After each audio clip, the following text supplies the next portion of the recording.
یہ جو پچھلے سال سے ایک سال سے زیادہ یہ تماشا چل رہا ہے، یہ آپ سب کے سامنے ہے. اتنا ڈرامہ کرنے کے بعد، اتنا میڈیا ٹرائل کرنے کے بعد، ایک جے آئی ٹی بتانے کے بعد، سپریم کورٹ تک بات پہنچانے کے بعد، اربوں روپے کا کہانیاں سنانے کے بعد، 100 ریفرنسز کے بات کرنے کے بعد، آج 1 سال گزر گیا ہے. ایک ہی ریفرنس فائل ہوا ہے جس پہ 1.5 کروڑ کا الزام ہے، اس کے علاوہ کچھ نہیں ہے، اور وہ ریفرنس میں بھی کیس چل نہیں رہا ہے. تو نہ حکومت کے پاس، ان کے نیب کے ساتھیوں کے پاس کوئی کیس ہے، کوئی ثبوت ہے. وہ ابھی تک میڈیا ٹرائل کر رہے ہیں، ابھی فشنگ ایکسپیڈیشنز پہ چل رہے ہیں کہ وہ کسی نہ کسی طریقے سے جھوٹے الزام لگا کے ہمیں دباؤ میں ڈالے.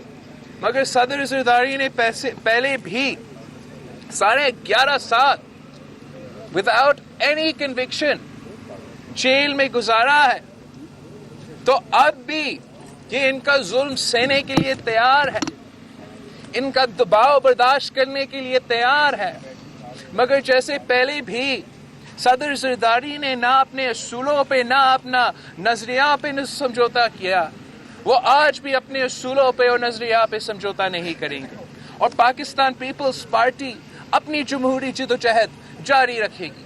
پاکستان پیپلز پارٹی ان کے دباؤ کے باوجود وہ جتنے ہمارے کارکنوں کو، جتنے ہمارے لیڈرشپ کو، عہدیداروں کو جیل بھیجنا چاہتے ہیں وہ بھیجے. لیکن پاکستان پیپلز پارٹی 1973 کی کانسٹیٹیوشن پہ، 18ویں ترمیم پہ سمجھوتا کرنے کے لیے تیار نہیں ہے. اور ہمارے سلیکٹڈ اور سلیکٹرز کا سب سے بڑا تکلیف یہ ہے کہ پاکستان پیپلز پارٹی وہ واحد جماعت ہے جو ان کے سامنے کھڑے ہیں، جو ان کو اپنے صوبے، اپنے عوام کے حقوق سلب کرنے کی اجازت نہیں دے رہے ہیں اور نہ ہی دیں گے. آپ نے دیکھا کہ کس طریقے سے اس 1 سال میں تبدیلی سرکار نے عوام کے سامنے عمران خود بے نقاب ہو گیا ہے. جو شخص انصاف کا بات کرتا تھا، رول آف لا کا بات کرتا تھا، اس نے اپنے ہر سیاسی مخالف اور یہاں تک کہ ان کے گھر کے عورتوں کو بھی without a conviction, without a trial jail میں ڈال دیا ہے. خان صاحب کہتا تھا کہ وہ 1 کروڑ نوکریاں دے گا، مگر 1 سال میں خان صاحب کی حکومت نے اس ملک کے نوجوانوں کو بے روزگار ضرور کر دیا ہے، لیکن 1 نوکری نہیں دی. یہی خان صاحب کی حکومت نے وعدہ کیا تھا کہ 50 لاکھ گھر بنا دوں گا. 1 سال کی حکومت میں لاکھوں گھر گرا دیا ہے، مگر 1 بھی مکان نہیں بنایا ہے. یہ منافقوں کی حکومت ہے، یہ جھوٹا حکومت ہے جو ہر طرف سے اپنے عوام کے معاشی حقوق پہ حملے کر رہے ہیں، اپنے عوام کے جمہوری حقوق پہ حملے کر رہے ہیں، اپنے عوام کے انسانی حقوق پہ حملے کر رہے ہیں، پارلیمان کو غیر فعال بنا دیا ہے. اپنے عوام پریشان ہے، وہ مہنگائی کی سونامی میں ڈوب رہے ہیں، ٹیکسز کے طوفان میں دھکیل دیے گئے ہیں. مگر پارلیمان، جمہوری قوتیں، ان کا حکومت ان کا مسائل حل کرنے کو تیار نہیں ہے. یہاں تک کہ ہمارا بزنس کمیونٹی اتنا پریشان ہو گیا کہ کل ہماری آرمی چیف آف سٹاف تک پہنچا تھا کہ ملک کے مسائل ایسے ہیں، معیشت ایسے چل رہا ہے اور حکومت ہمارا کوئی کام نہیں کر رہا.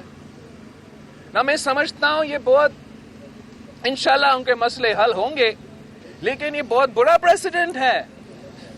ہر ایشو کے لیے، ہر پوائنٹ پہ، ہر کمیونٹی پارلیمنٹ کے بجائے، پی ایم ہاؤس کے بجائے وہ جی ایچ کیو پہنچیں گے ہر ایشو پہ.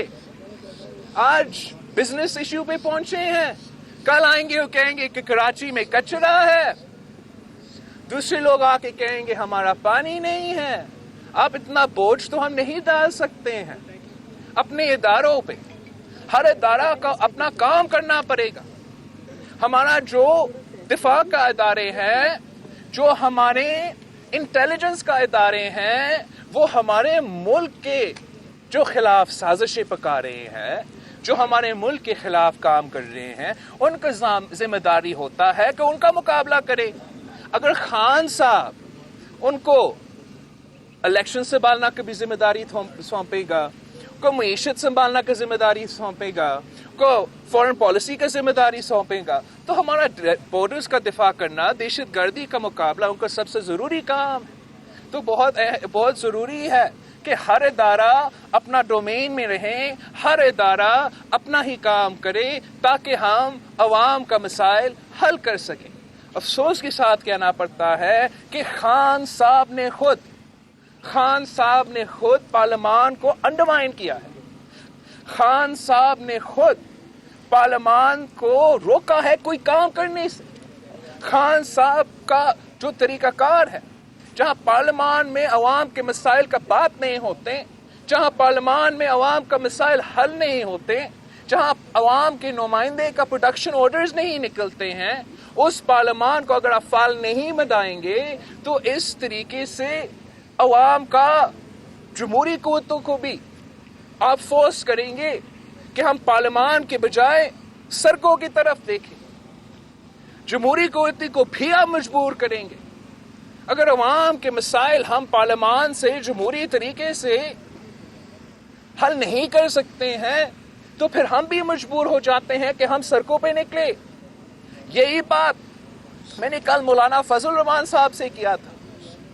جیسے کہ آپ کو پتا ہے کہ سارے اپوزیشن پارٹیز کا ایک ہی مطالبہ ہے کہ یہ دھاندلی زدہ حکومت دھاندلی کی وجہ سے آئے ہے، 1 سال میں معیشت کا بیڑا غرق کر دیا ہے اور ان کو گھر جانا پڑے گا. اگر پارلیمان کو بند کیا جاتا ہے، اگر پارلیمان سے پارلیمانی قیادت، جمہوری قیادت کو باہر رکھا جاتا ہے تو ہم مجبور ہوتے ہیں، ہمیں سڑکیں پہ جانا پڑتے ہیں.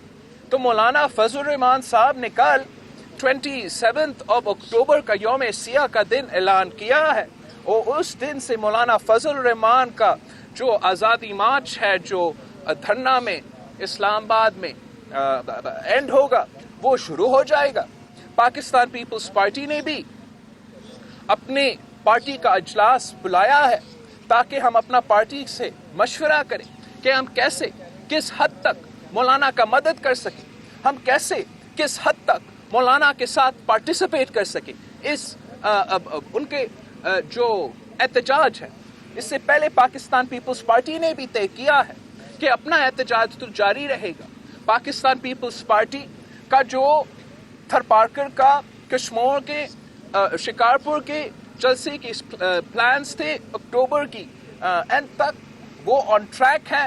انشاءاللہ تعالی اس کے فوراً بعد ہم جنوبی پنجاب میں انٹر ہوں گے. اور پاکستان پیپلز پارٹی سمجھتی ہے کہ جب پاکستان پیپلز پارٹی میدان میں ہوگی، جب پاکستان پیپلز پارٹی معاشی انصاف کی بات کرے گی، جب پاکستان پیپلز پارٹی اس ملک کے غریب عوام کے جمہوری انسانی حقوق کی بات کریں گے، تو کوئی طاقت، کوئی قوت ہمارا راستہ نہیں روک سکیں گے. اس لیے اس ملک کے عوام پریشان ہیں، اس ملک کے عوام مشکل میں ہیں، اور ہمیشہ سے پاکستان پیپلز پارٹی نے اس ملک کے غریب عوام کے ساتھ دیا ہے، اس ملک کے مزدوروں، کسانوں اور سفید پوش طبقے کے ساتھ دیا ہے. اور اس ملک کے غریب عوام جانتے ہیں اگر ہم نے اس مہنگائی سے ریلیف لینا ہے، ان ٹیکسز سے ریلیف لینا ہے، اس معاشی بحران کا مقابلہ کرنا ہے، تو واحد جماعت ہے جو غریب عوام کے ساتھ دیتی ہے، اور وہ پاکستان پیپلز پارٹی ہے. آپ سب کی مہربانی.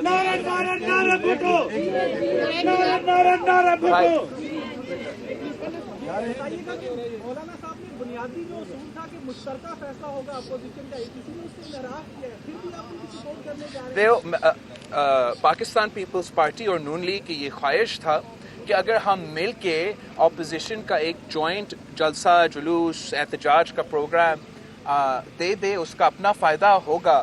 مولانا صاحب نے خود اکتوبر کا اور اس مارچ کا اعلان کیا ہے. ہم بھی جانتے ہیں ہمارا کارکنوں سے بھی پریشر ہے.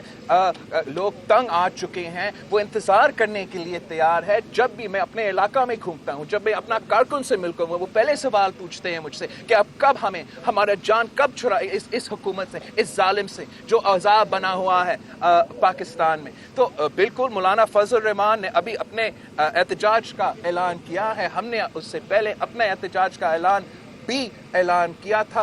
جہاں ہے جیسے بھی پاکستان پیپلز پارٹی سے جو بھی ہو سکتا ہے, جتنا بھی مدد, جتنا بھی فیسیلیٹیشن, جتنا بھی مورل سپورٹ, جتنا بھی سیاسی سپورٹ پاکستان پیپلز پارٹی مولانا فضل الرحمان کو دے سکتی ہے, اس پہ بھی مشاورت ہوگی. اور اس کے علاوہ پاکستان پیپلز پارٹی کا اپنا احتجاج بھی جاری ہوگا. ایک سوال کے دو حصے ہیں. پہلا تو یہ بتائیے کہ مولانا صاحب دھرنا بھی کرنا چاہتے ہیں, تو کیا آپ مارچ میں شریک ہوں گے اور دھرنے میں کلمینیٹ نہیں ہوں گے؟ دوسرا, آپ نے سکھر میں راولپنڈی کی طرف مارچ کی بات کی تھی, اس کو ذرا اعلان. وہ بالکل دو چیزیں. جہاں تک مولانا فضل الرحمان کی بات ہے, ہم ہر جمہوری احتجاج میں ساتھ دیں گے.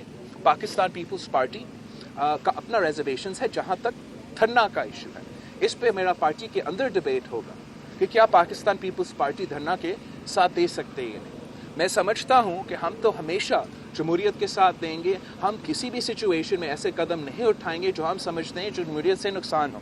لیکن جیسے میں نے اپنا پریس کانفرنس میں کہا کہ اگر حکومت خود پارلیمان کو بند کرتی ہے, اگر حکومت خود ایسا سلیکٹڈ اسپیکر کو بٹھاتا ہے اور ایسے چابی کے ساتھ چلاتے ہیں جہاں نہ اپوزیشن کو تقریر کرنے دیتے ہیں, نہ اپوزیشن ممبرز کو پروڈیوس کرتے ہیں, نہ ہمیں کوئی لیجسلیشن پہ بات کرنے دیتے ہیں. میرا 5 بلز پینڈنگ ہے جو میں نے اپنے کمیٹی سے بھیجا ہے پارلیمان کو, وہ آج تک پاس نہیں ہوئے. تو اگر وہ خود پارلیمان کو بند کر دیتے ہیں, خود پارلیمان کو انڈرمائن کرتے ہیں, تو پھر اپوزیشن کے سیاسی جماعتیں کوئی راستہ نہیں رہتا کہ ہمیں بھی سڑکوں پہ نکلنا پڑے گا. اور اس طریقے سے شاید پاکستان پیپلز پارٹی بھی مجبور ہو جائے کہ ہم بھی اس قدم کا ایکسٹریم جو پوزیشن ہے, جو موقف ہے, وہ لے سکیں. جہاں تک پنڈی کا سوال ہے, وہ تو آپ سب کے سامنے ہے. یہ کس قسم کا مذاق ہے؟ ہر پاکستانی شہری کا حق ہے. دس از این انیلیبل رائٹ ہر پاکستانی کا کہ جہاں آپ پہ الزام لگا, جہاں آپ نے سپوزلی کوئی جرم کیا ہے, آپ کا ٹرائل وہاں ہی ہوگا. مگر ہمارا کیس میں انفارچونیٹلی کوئی without any explanation, rule of law سے ہٹ کے, پاکستان کے ہر پریسیڈنٹ سے ہٹ کے, بیرون ملک کے عدالتوں کے ہر پریسیڈنٹ سے ہٹ کے, ہمارے لیے خصوصی اسپیسیفکلی پاکستان پیپلز پارٹی کی قیادت کے لیے ہمارے کیسز پنڈی بھیجے جاتے ہیں, ہماری قیادت کو پنڈی کی جیل میں ڈالا جاتا ہے, اور ہمارا ٹرائل پنڈی میں شروع ہو جاتا ہے, یہاں شروع ہو جاتا ہے. اور ہمارا پہلا جج کون ہوتا ہے؟ پہلا جج وہی جج ہے, وہ ویڈیو والا جج جو نون لیگ کے کیس میں تھا. وہ کیوں؟ میں نے پہلے دن سے اعتراض کیا, میں نے سپریم کورٹ تک کہا, میں نے میڈیا میں بھی کہا, میں نے سکھر میں بھی کہا, میں نے اپنے ٹرین پاس میں بھی کہا, میں آج بھی کہہ رہا ہوں کہ ہمارا ISI کو اس کیس میں انوالو نہیں کرنا چاہیے تھا.